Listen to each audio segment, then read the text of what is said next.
Halo teman-teman, ini untuk bagian 2 dari modul ini, yaitu materi perhitungan reliabilitas dan validitas. Nah, untuk reliabilitas kita menggunakan Cronbach Alpha, dan untuk validitas kita menggunakan konvergen dan diskriminan.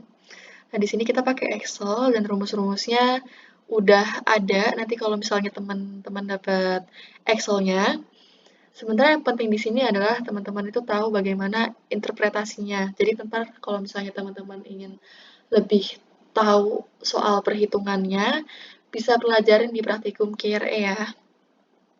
Nah, nanti itu setelah teman-teman melakukan survei dengan menggunakan Likert Scale, itu akan mendapatkan angka-angka seperti ini yang menunjukkan pernyataan responden atau tingkat kesetujuan responden. Nah, di sini ada keterangannya.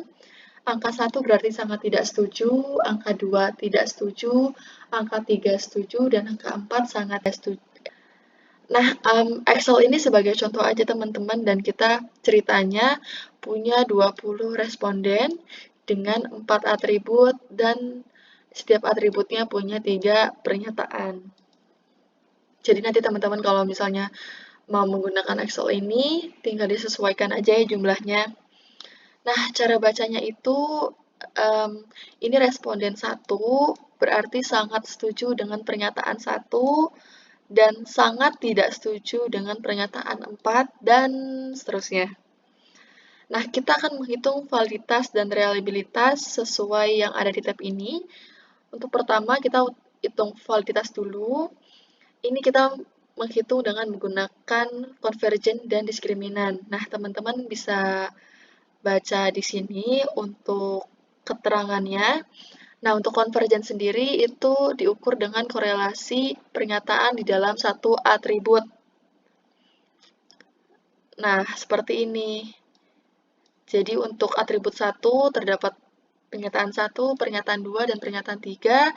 Atribut 2 mengandung pernyataan 4, pernyataan 5, pernyataan 6, dan seterusnya. Ya. Dan kuesioner ini dinyatakan valid oleh uji konvergens bila antar pernyataan dalam satu atribut memiliki korelasi positif yang kuat atau di atas 0,3. Nah, ini ada contoh di mana yang korelasinya itu sangat lemah, yaitu di bawah 0,3. Nih, misalnya pernyataan 10 dengan pernyataan 11, ini kurang berkorelasi karena angkanya kurang dari 0,3, yaitu 0,26. Kemudian pernyataan 11 dengan 12, ini juga kurang memiliki korelasi karena angkanya di bawah 0,3. Nah, dari sini kita bisa bilang bahwa item 11 ini kurang memiliki korelasi dengan pernyataan 10 dan 12. Nah, berarti harus diperbaiki pernyataannya, gitu. Nah, kemudian untuk diskriminan, ini diukur dengan korelasi pernyataan antar atribut. Jadi kalau misalnya convergence tadi, itu pernyataan di dalam satu atribut, kalau diskriminan antar atribut. Misalnya ini adalah angka antara pernyataan 1 dan pernyataan 5, di mana pernyataan satunya merupakan atribut 1 dan pernyataan 5-nya adalah atribut 2, begitu.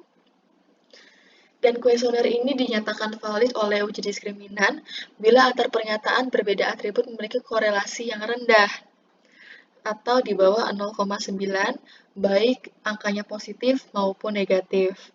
Nah, dengan kata lain, harusnya pernyataan yang berbeda atribut itu tidak memiliki korelasi yang kuat. Nah, misalnya kita cari atribut yang memiliki korelasi sangat kuat ya. Ini ada di pernyataan 3 dengan pernyataan 10. Ini memiliki angka 0,98 yang berarti di atas 0,9 dan berarti tidak valid karena korelasinya sangat kuat. Sehingga harus diperbaiki. Begitu pula dengan pernyataan 5 dan pernyataan 8. Di sini 0,97 itu juga lebih dari 0,9. Begitu. Kemudian kita masuk ke reliabilitas. Jadi kita pakai Cronbach Alpha. Nah, intinya Cronbach Alpha ini mengukur konsistensi internal dari pernyataan yang ada. Artinya semakin konsisten pernyataan, maka semakin reliable. Dan ingat, Reliabilitas itu adalah kecenderungan hasil akan sama bila pernyataan diajukan berulang-ulang atau sama dengan konsistensi. Nah, ini juga sama, udah ada rumusnya. Jadi ntar kalau misalnya teman-teman dapat tinggal ubah bagian sini aja. Nah, yang penting adalah interpretasinya nih. Misalnya hasil yang kita dapat adalah 0,84. Ini kan di antara range 0,8 sampai 0,9.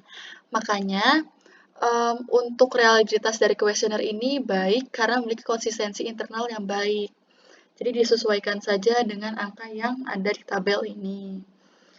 Nah, sekian aja materi untuk modul 2. Supaya lebih paham silahkan dibaca-baca lagi buku Ulrich dan Malhotranya.